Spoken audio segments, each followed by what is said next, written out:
Are we live?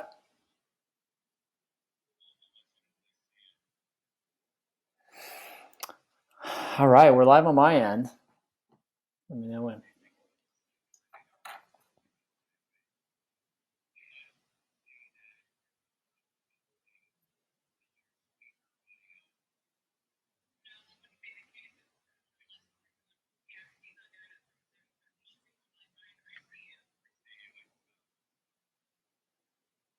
Great.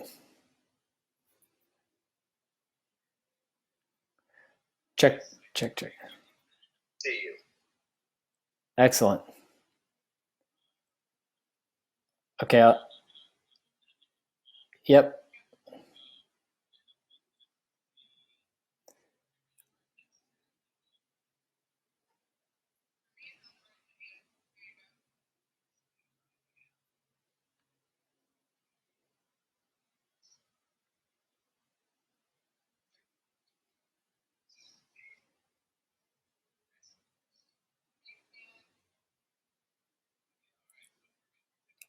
Oh, there you are. Yes, great. 30 minutes. Yeah, that's what I got. All right, and I'll take questions. So, all right, thanks, guys. Yep. Yep. Bye bye.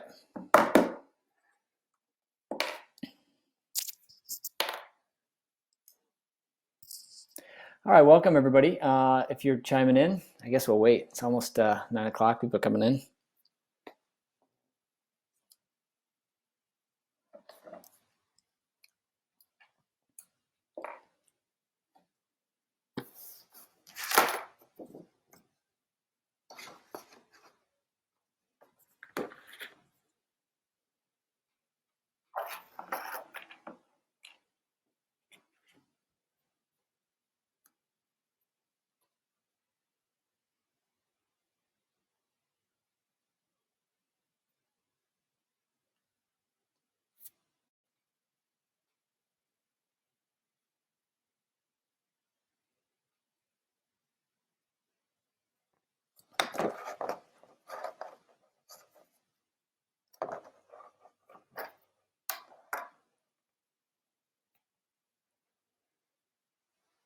Ah, there it is. 9 o'clock. Welcome in. Gray Crowley, good to see you. Rick Markson, always good. So as Dr. Rick put there, if you guys got questions, I'm going to get started here. I'm going to give about 30 seconds for everybody to jump on, and then we'll get going.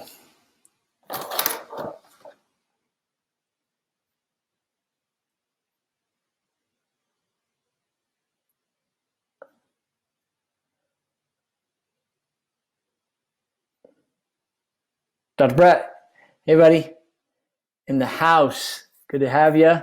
Good to see you. It's good to be here, and hope you're doing well, my friend. And let's get some chatter on that live Facebook feed. I've got a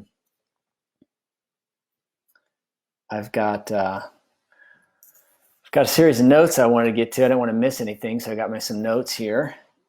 So let's get started. I know people will jump on as we go, and it always is good to get some feedback. So those of you that are jumping on, give me a what's up, give me a thumbs up, give me a fist bump, give me a share, give me a push that love button, punch that share button, and let's get some chiropractors on here. And I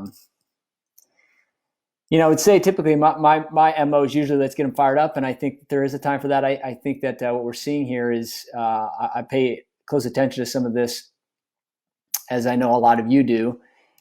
Seems to be changing by the hour, which I think is a good thing. I think that there's definitely some, good things coming, and is what we're seeing the last couple days, let alone last week. But what I want to speak to is the reality that we, can't control any of this, right? And so, hey Willie, good to see you, buddy. And so, Jason, good to have you, man.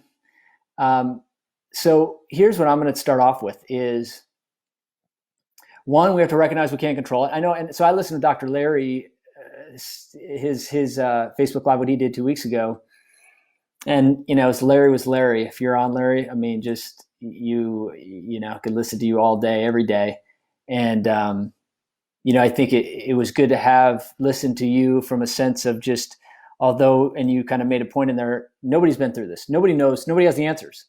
So nobody has any sort of, reality of what to do. And so a lot of times we look to our leaders, we look to people that have come before us, we look for wise counsel, and we look for that because we want to have some sense of security and some sense of confidence about what is going to happen. Well, the reality is nobody knows what's going to happen. And so my topic is confidence in the crisis.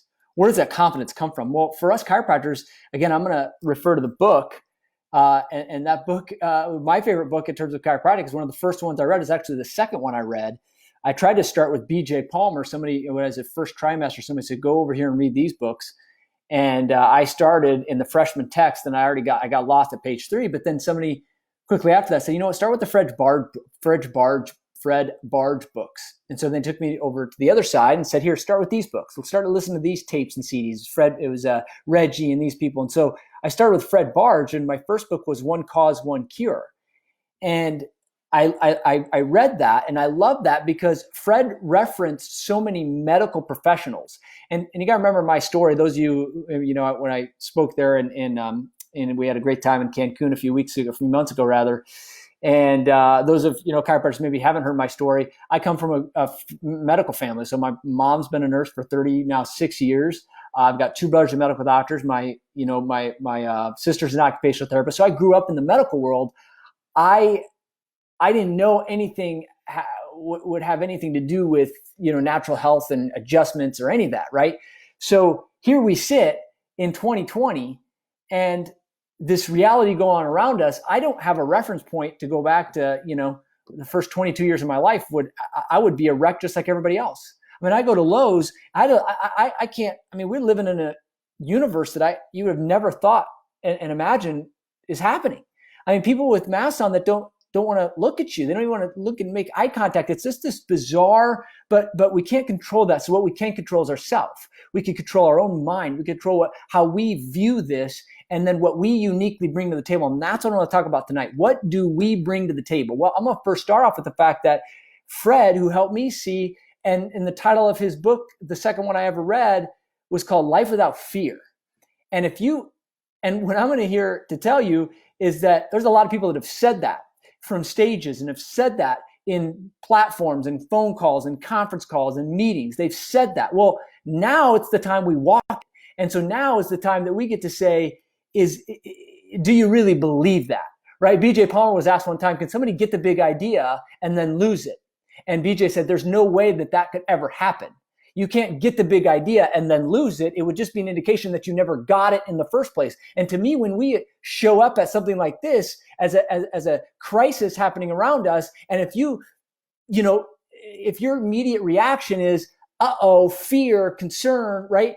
And I'm not saying there's not times that you're not concerned or not times that your mind wanders into worry, but then you quickly come back to center, and you quickly come back to spending the time that you need to get right in our heads to say, listen, our body is navigated, trillions. I mean, you look at some of this, you guys have all seen the stuff already. I mean, there's doctors out there, PhDs, MITs, people out there reminding us that our body fights off bacteria like every day, all day. And if only people could know that that's occurring. This isn't the first rodeo for our immune system. This isn't the first rodeo for our body's ability to adapt and the resiliency that it has within it.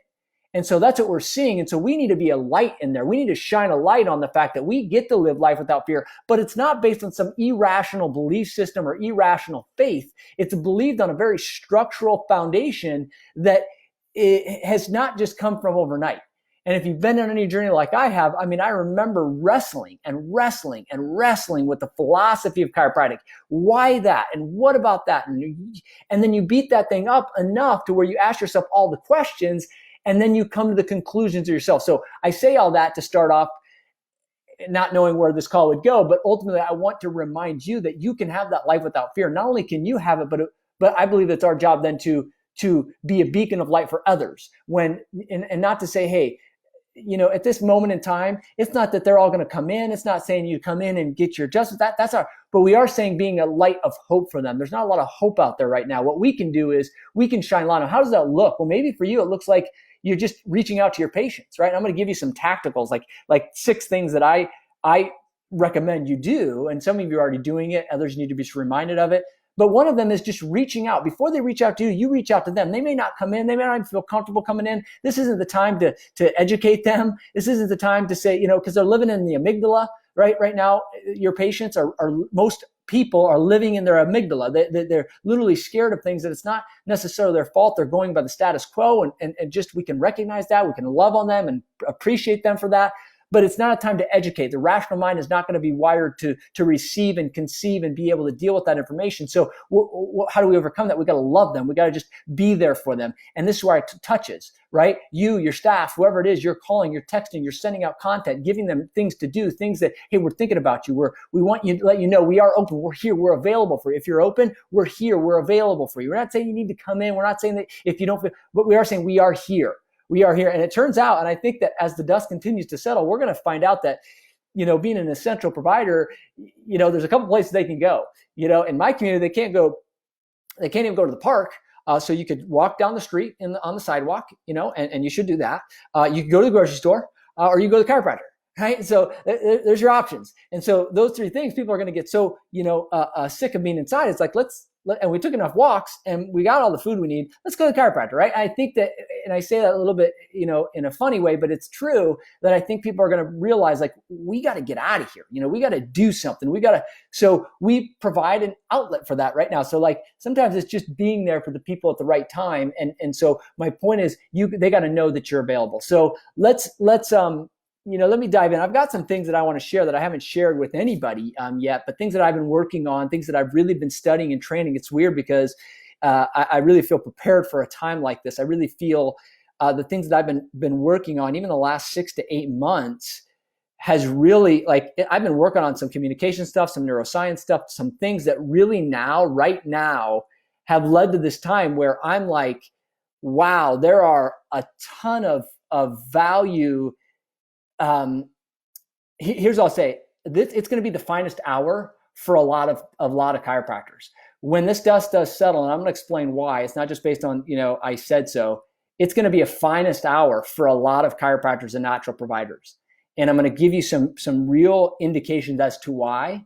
Maybe not right now, but in the next, months to follow, if you know your uniqueness and you know how to speak language and you know how to be sensitive and do it with integrity, but you also know how to be able to double down on the level of concern that's in humanity right now, and how we're uniquely positioned as providers that uniquely do something that nobody else does. I'm going to tell you, it's going to be a fine hour for you. Your business is going to have an opportunity to grow. And so I see some of you on there. Jennifer, good to see you. My man, Austin, good to see you, brother. Hey, long time no talk. So I appreciate if you guys have a question in the chat. I just appreciate you guys get on here and listen to me rant and rave here. And I'm going to keep it, and again, I'm going to keep it right on time. I've got 20 more minutes, very sensitive to time. I want to answer your questions if you have them. Again, I get fired up about this because not just based on my opinion here, but based on what I'm seeing. So one of the first things that I've been I haven't really said this live to anybody, but one of the things I have been really thinking about is back to my Life Without Fear. Fred Bars wrote a book, Life Without Fear. If you have it on your shelf, go revisit it. Life Without Fear. He walks you through all these scenarios. Why would we have life without fear? It's not because we're not aware of a virus. We're not aware, and it's not that we downplay it or justify it as nothing, right? We obviously know it's doing some crazy things, unfortunate, very sad, fatal things. That's not even it's not even a debate, right? That is very real. But where we can live life without fear becomes that if a virus was going to take us all out, it would have done it already. So we know that when you look at logic, then logic tells us that our body has an ability, right? It has an ability to fight itself. It has an ability to defend itself. It has an ability to overcome and adapt to the circumstances. Now, obviously what we're seeing with the numbers and percentages is that more people are overcoming this than not, right? And so that tells us one thing, but another thing tells us is that we go back to the philosophy that says, right, you can hear old Fred Barch talking, like if, I've wrote many newsletters talking about maggots killing squirrels, right? And I always make this reference, like, do maggots kill squirrels? And so if you just showed up on Earth and you were walking down a highway, and on the side of the highway was a squirrel, and obviously maggots were all over it, you would probably conclude that those little maggots killed that squirrel. That would make sense from the logical one-track thing that you're seeing right there. Maggots killed that poor animal. What appears to be a squirrel, right? And so the point is, right, whenever you all say that, it's like, you know where I'm going with this, and nobody now in the right mind that has an education and intelligence is like, well, no, that's what happened. What happened is those maggots are feeding on decomposed tissue. Those maggots are actually going to the areas of weakness of tissue. The tissue has no ability to fight back. And so this is where, you see where we go with this? Like, this is philosophy really kind of 101, where the body has an ability to defend itself, but where it will be susceptible is when there's functional issues, right? And I'm going to talk about some of them and go through some studies, but this is what we have to first understand. Is the body capable? And if it's capable, then I want to know, like, I've always been one, when I get around a group of people, even grow up as an athlete, I've always been like, if somebody else can do it, I'm going to figure out how to do it. I may not be the strongest, the smartest, but you know what? I will work harder and I'll do it longer than anybody else to be able to actually be at the table with the people that are able to do it. Because if that's another human that could do it, then I know that I could press my body or push myself enough to do, right? And so I see it the same thing, that if another person can do it, then what is it? What are the traits that make them able to overcome? What's the traits that make them able to fight this thing, right? This is, again, I'm going back. We got to start with principles and foundations, right? I'm the science guy, the evidence guy, and I'll get to that. But it starts with that foundation. That's where I showed, and you could go back and I posted some of this, where you can just Google this. Google, breast milk side by side. Breast milk, a mom that pumped breast milk, and then it's white breast milk. And if you've ever seen me talk, you've shown me. I've shown this slide. I've shown this slide for the last 8 years. So it's not like I did it just because of now, right? This is immunity, at its best. It's very clear. You see breast milk that's pumped just looks white. Then the story goes is that a mom then nurses her baby throughout the night. Her baby starts to get sick or symptoms throughout the night. The mom gets up the next day, pumps breast milk, and that breast milk has now changed to a yellow color. And so I always ask, again, the audience, what is that yellow color? Why did it turn yellow? And as smart as you moms are, right, as an intelligent, beautiful, and amazing as mothers are, no mother is capable of intellectually, consciously, and voluntarily making breast milk that is filled with immune-fighting chemistry. That's impossible. That's the body's innate immune response. That is the body's response that mom is making breast milk based on the saliva and the receptors on the nipple for the mom to receive that something's wrong with the baby, or not wrong. I shouldn't say that. It's a bad way to look. It's not wrong with the baby. Everything's right with the baby. It's just giving the baby exactly what it needs by reading what it needs right now.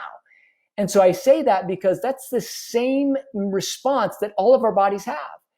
And so again, I like to talk about breast milk and breasts. And I always tell my wife when I speak, I talk about breasts. Why? Because breast milk to me is probably the most tangible, visible explanation of how our immune system works. So again, I'm not here this isn't all about immunity tonight. This is about the core of our foundation allows us to have a life without fear, a unique hope, give people a shining kind of hope in this world that's really right now. Everybody's is amygdala fear. So I say that because the other piece I wanted to add to that was one of the things that I study a lot and I've read a lot about is Navy SEALs. And if you've studied it, I probably read probably, I don't know, 6 or 8 books on Navy SEALs. And one of the things you know about Navy SEAL is that when they hear gunfire, they are more inclined, and you have to realize you have to train your mind this, like the average human being, when you hear gunfire, because we know what it does and what it resembles, the human protective mechanism is to run away from it. But a Navy SEAL, they've trained their body through over a period of time that they run, when they hear gunfire, they go into it. Why? Because they're trained to protect. Because they're trained to know that is something that's not good, but they are fully equipped to enter that storm to be able to help and save those that can't protect themselves. Right? And so we're in a crisis. And I'm going to tell you, what is your inclination? And so I see Austin on here. I don't know if he's still on here, but like I see a lot of things that he's doing. I mean, not only from small businesses, but like going live and doing happy hours on virtual and just all these things trained to go into like, let's go into it. Let's enter that. Not because we have it all figured out or know the ending or know the control, but what can we control right now? And that is, I can be a light for people. I can help them. I can reach out and serve people, right? How do you give the best help is to be helpful. You get outside yourself and you be helpful. It's the same thing with the firefighter. We're not naturally inclined to run into a fire, right? We're naturally inclined to run out of a fire, but they're inclined because they train themselves to run into it. And so I just think that in these moments, this crisis, our reaction should be, let's go in, let's enter. And what I mean by enter, it doesn't mean, hey, there's not some sort of house that you're going to enter or some sort of even office for that matter. But what can you do? Maybe you're not even open. What can you do? Well, you have a unique skill set. You have a unique understanding. You have a neat perspective, and you have unique gifts and advice. And we have amazing platforms like this one we're on right now that you can be doing it very precious, putting out content that would be helpful to them. Guess where their eyes are right now? Right? They're at home. They're looking for stuff. They're on Netflix. They're on, you know that like Facebook Lives are getting like 3 times the amount of viewership right now. Why? Because everybody's home and everybody's on their devices. So this is the stuff that again gets me excited because we can enter into that, and we have a unique place in that. And yes. And was talking with Dr. Rick earlier, it's important for us to understand our verbiage, our language. Right? We're not being some renegade or some sort of extreme. And there's a lot of controversy out there right now. I just think that right now, how do we show up, in my opinion, again, take it for what it's worth, this is my opinion, we show up as just being the person that could help, being the person that, hey, maybe you know something, you have a resource. I've been teaching docs, listen, get on the phone with people, see if they need something. Your clients, what do they need? Maybe you have access to connections that they need. Maybe they need something taken care of. Maybe they need to know if this is open, or they need where can I get healthy food, and food's out over here. So is there a store that you know about, or a way that right? Just be a resource. And maybe, hey, I'm open, and I'm also, if you need something, we're here as just a sounding board. That goes a long ways, because here's what happens when you do that in crisis mode. Have you ever you've been through a crisis where, like, I'll give you an example. Like when we had our first baby, as a dad that doesn't know, like we had a home birth and we had this midwife, like everything's kind of, I'm sitting there as dad, even as natural as I am. And I read about it, but like everything's the first time. You're like, you're thinking to the midwife, like, is that normal? Like, okay, that normal. And I'm not asking that, but I'm like looking and making sure that it seems normal. There's a certain connection you have. Like there's a certain connection I have to Judy, our midwife, because she took me through an environment and an experience that was somewhat emotional for me and kind of a little bit, stressful. And because she was there and was an anchor for me, I have a unique experience with her. I will always look to her as in such high regard. And I'm going to tell you, that's what your patients will do for you. As you don't cower down, this is the time to move in, right? Go into it. And how do we do that? Again, be very practical. Don't wait for them to reach out to you. You reach out to them. So let me give you some tips here. And, I know Dr. Rick, we talked about, go into some of the stress responses, and I'm going to get to some of that in terms of why chiropractic is stress. I'll get into that, but I did it before I get to any of that. Let me just take you through. So number one, you got to do touches, like reach out, be available, text messages, phone calls, your staff, making sure you're reaching out again on a weekly basis. Number two, creating content. Like create content through mediums like video that you can then text out or email out or put on your social media pages, right? Creating content that would be valuable. I've been putting out a lot, and you can go check out my pages. You can text me, you can email me. And I've been putting out videos, twice a week. In fact, I just did one this morning on orange juice. The reason I did it on orange juice because I read something yesterday and I was watching something just kind of fired me up, and like it's crazy to me that people think they're getting vitamin C from orange juice. But again, there's a certain level of understanding with that. Orange juice has vitamin C, but it also has high amounts of sugar. And sugar, if you know the chemical formulation of sugar and orange or vitamin C are the same similar compounds. So what happens is they battle for the receptor site. So we know that vitamin C is a requirement for white blood cells to do their thing. And so when it's taken with a lot of sugar, you're not getting the vitamin C. So orange juice, there may be vitamin C in it, but the amount of that you're getting is almost none. Study back from Loma Linda University showed that actually when you had 100 grams of sugar, it reduced your white blood cell effectiveness by 40%. The other thing that it did was it actually reduced immunity for 5 hours, up to 5 hours, 100 grams of sugar. Now, that's a lot of sugar, but 1 liter of soda will do that. And so these are the things to me when I think about creating content. And if you're thinking about creating content, do something that's novel and unique. The brain is wired to respond to something unique. If you say the same thing everybody else is saying, listen, and what's crazy right now is you got real estate agents, accountants, financial advisors in your town.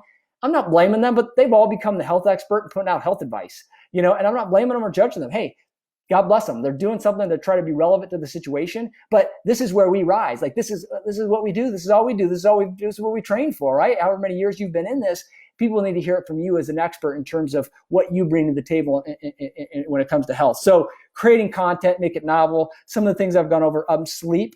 Sleep is arguably, again, when you talk about lowered immunity, there's research that like 50% reduction in immunity if you have less than 5 hours of sleep. So but it's not just, hey, sleep more. How about lower your body temperature by 1 degree? Shows that you get 55% better sleep. So lower your body temperature. Get that thermostat down to 68 degrees Fahrenheit. That'll lower the body temperature by 1 degree and increase your sleep, your depth of sleep. The other thing is dark out your curtains, black out the room. The body is responsive. It's got photoreceptors everywhere, not just on the eyes. And so your receptors are in tune. So if you have complete dark, again, better sleep. Study out of Appalachian State University showed that when you work out in the morning, you actually get better sleep versus working out midday or later. So all these things, that's what you can bring to the table. Hey, do these 3 things: body temperature, lower, work out in the morning, and block out your room. Simple things. They're at home. They maybe can't leave, but these are where you become very practical in the time being. And they're thinking, man, now this guy is a wealth of knowledge. This gal's a wealth of knowledge. They know what they're doing. So that's the stuff that I like to talk about. Texting 3 people is one of the things that I text 3 people. Get up every day, be in gratitude, and text 3 people that you're thinking about. Right? Because there's something called oxytocin that's the trust hormone, but it's also boosts your immunity when you reach out to 3 people via text and you tell them you're thinking about them, hey, praying for you, I'm anything you need or anything, I appreciate you. It actually gives you an increase in. So all these little things really help, bring the table. So Rick said, what resources do you recommend for docs to be up to date on the research and science that their patients need to know? Good question. I'll get to that in just a second. Rick, let me know here. Are you regarding chiropractic or just other things? Because just let me know there in the chat. So I want to get to a couple of things here. So here's a study. This was a study done in the 90s. Actually, they took, believe it or not, I mean, think about this. They took 394 healthy subjects, and they took nasal drops of the rhinovirus, which is the cause of the common cold, and they dropped it in. I'm like, who would volunteer for the study? I'm going to drop the rhinovirus into your nose. But 394 subjects did it.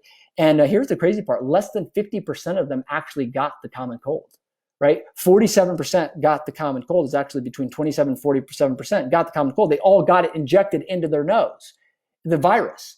And so it just shows. Now, here's the kicker. This again, blow your mind. Exercise, smoking, alcohol, diet, and sleep all were not a factor, because they had measured for this. It was not a factor in their ability to get or not get. Now, here's what they found out. Is that the difference was the levels of catecholamines in their blood, norepinephrine and epinephrine. Why does this matter? Because those are indicators of stress hormones. If you've read anything about chiropractic research in the last 15 years as it relates to the brain, you would then know, like the Ogira study done in 2011, done in Japan. He used a $3 million PET scan that he used radioactive glucose, and he shot that in there, and they saw it under this $3 million PET scan, and they showed that when they made the chiropractic adjustment, that it actually indicators of lowered what they showed. They said this would indicate lowers the sympathetic tone, that sympathetic dominant state gets lowered. Right? When it gets lowered, guess what that is? That's immuno boosting, right? It's immunoimpressive. So we know that when you're sympathetic dominant, when you're being chased by the bear and you got the stress, fight, or flight, amygdala's going off, all these things, right? That your immune system is suppressed. But when you're more in the parasympathetic, rest, relax, digestion, growth, that actually increases immunity.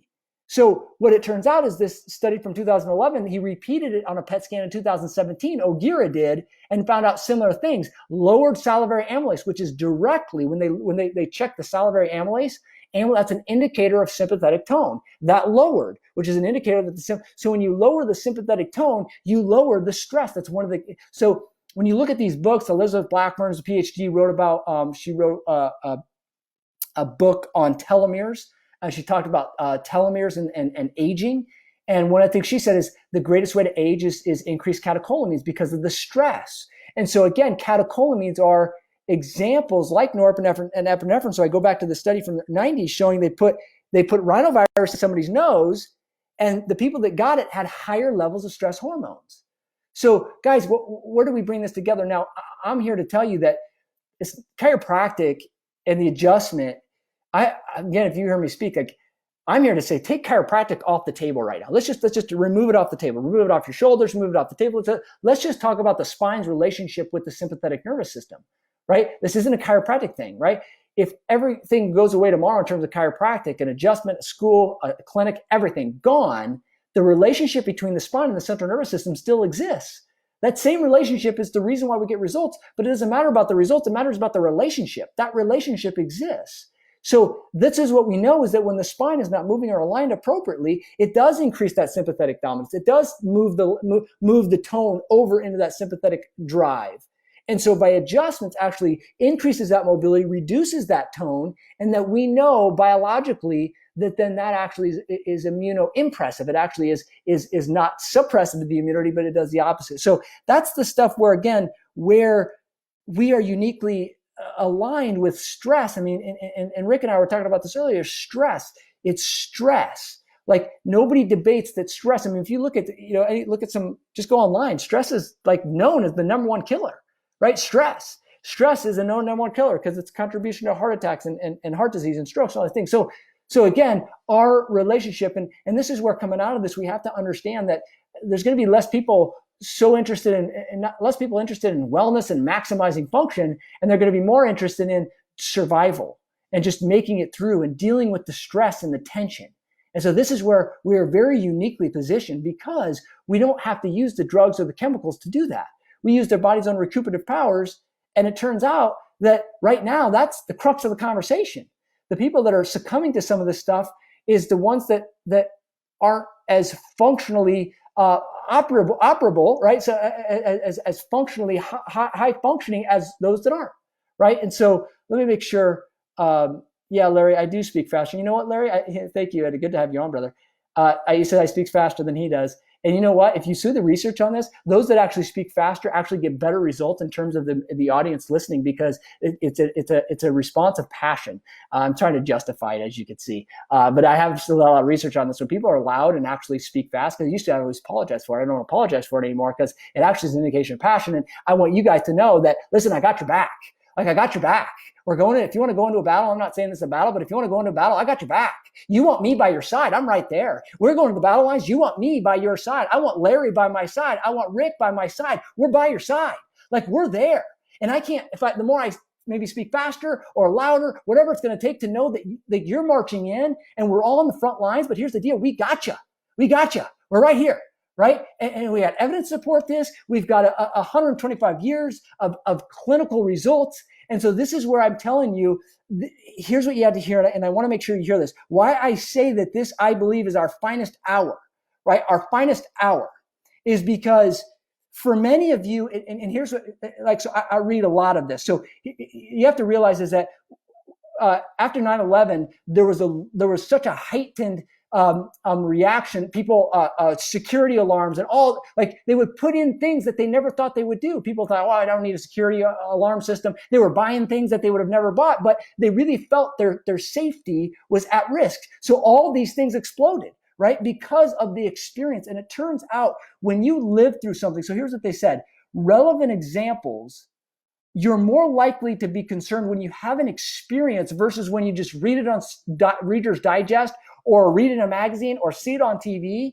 When you experience it, it makes you actually act and do something about it. So I'll give you another example. So when earthquakes happen in earthquake centers, guess what? People end up right after that. There's a period of time when insurance for natural disasters skyrockets. People buy all kinds of insurance because it's experience. They could have read about it, but it's experience. Here's the other crazy thing. When you look at numbers, a lot of times numbers don't do justice. If you ask the average person, are you scared more of sharks or reindeer deer, which one would they say? Well, most people would say, well, sharks, of course, but you're like 120 times more likely to be killed by a deer than a shark. So rationally, it doesn't make sense. So here's my point, is these are these cognitive biases, and there's something called an availability bias. And I'm getting to a point, so I want to make sure you guys understand this, is that right now, why I believe this is a fine hour for us is because when you understand that we're all living through a personal experience, right? I don't know what it was like in 1918, another pandemic, right? Because we didn't experience that. Most of us didn't live through that.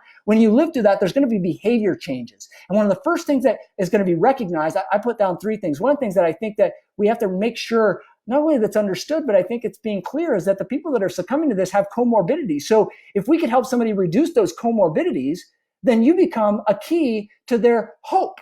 You become a key to them not having to live as much fear. They're ready to pay for something that would give them a sliver of hope that they're doing something to combat. They don't want to be in this position again, right?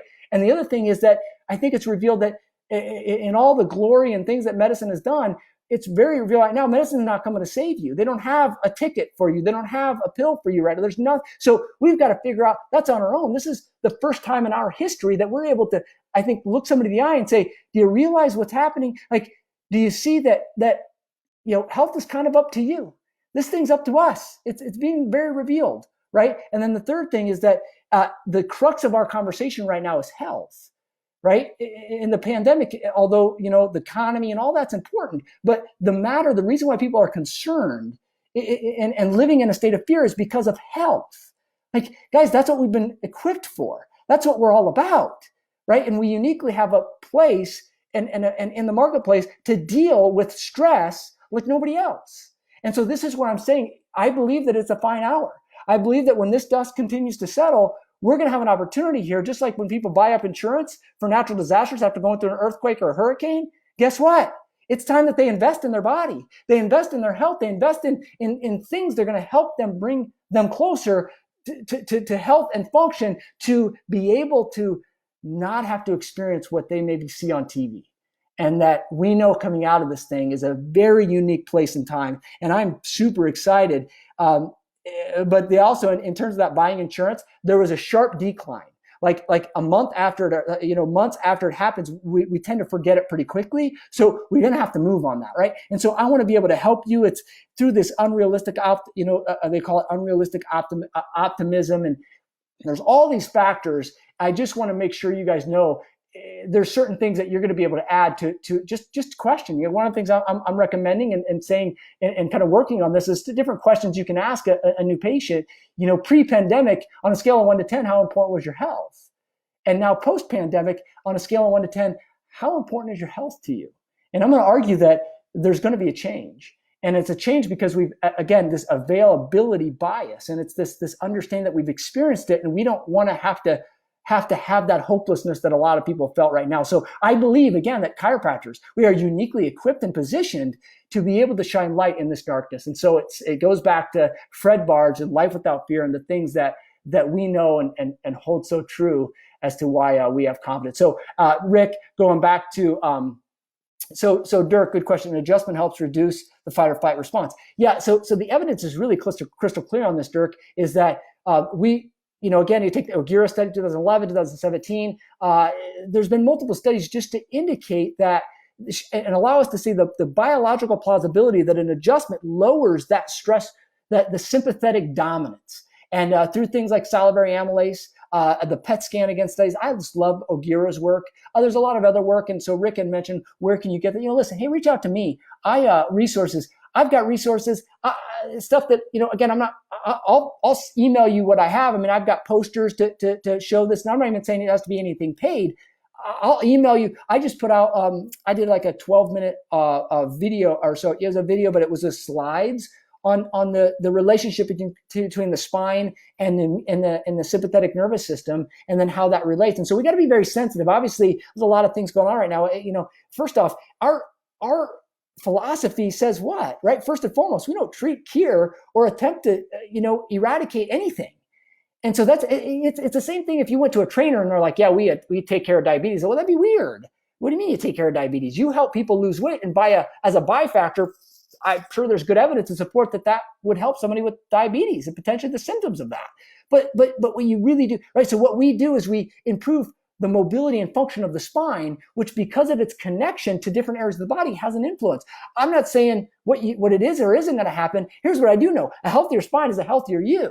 And so, yeah, and stress is involved. So yes, we know deep down, but again, when it comes to promoting and being very sensitive, you got to be sensitive to the language we're using, and understanding our philosophy allows us to be in that lane that steers us clear of any dangerous paths. And so I'm very sensitive. Some people don't understand the sensitivity that I speak with or that I write with. If you go back and look how I write in every post and everything I say, I won't say it if I can't cite it. I won't write it if I can't reference it. So, and even how I say it, I'm very sensitive to that. So I think we just want to make sure we're very sensitive, but at the same time know the influence of an adjustment and just how influential you are in terms of the spine and its relationship with the central nervous system. So I'll kind of close down with this. If anybody else has questions, I appreciate you guys all being on here and giving feedback here. I'm here to be a resource in a time like this. Like I said, I am absolutely serious when I say, like, I want Larry on my side, I want Rick on my side, I want Brett on my side, like I want Austin on my, I want people like we're in this together, linked arms. I'm going to tell you, you want me on your side, I want you on my side, and together we can do this, and with hearts to serve, and people that we're really passionate people, right? I always say people over policy, right? We're hard on policy, soft on people, right? We're not, this is just a way I've always taught and trained and team. Somebody does something wrong, we're soft on people. We care about people. They don't care about how much you know till they know how much you care. This is a time to really flex that caring, loving muscle of ours. And so I think I hit on everything. I hope that this was somewhat useful to some of you. In the middle of my, you may have to play it over and put it in a half speed, because I know I speak fast. So with that, I just appreciate each of you, and I'll sign off from here. I know I said I'd keep it to 30, 40 minutes, and we're right at that time period. So if anything, again, if I could be help with anybody, God bless each and every one of you. Thank you for letting me kind of rant rave here, and I believe, again, it's a fine hour for us. And it's like Henry Ford said, whether you think you're right, right? Whether you think you're right or you think you're wrong, you're right. And so I believe that when we start to look at this, it's absolutely a time that we can be a beacon of light and a fine hour because of what we're experiencing collectively as humanity. And so chiropractors, I love and appreciate you because you love the thing that I love. And so thanks for being on. Signing off. Let me know if there's any way I can help any of you. God bless. Have a great night.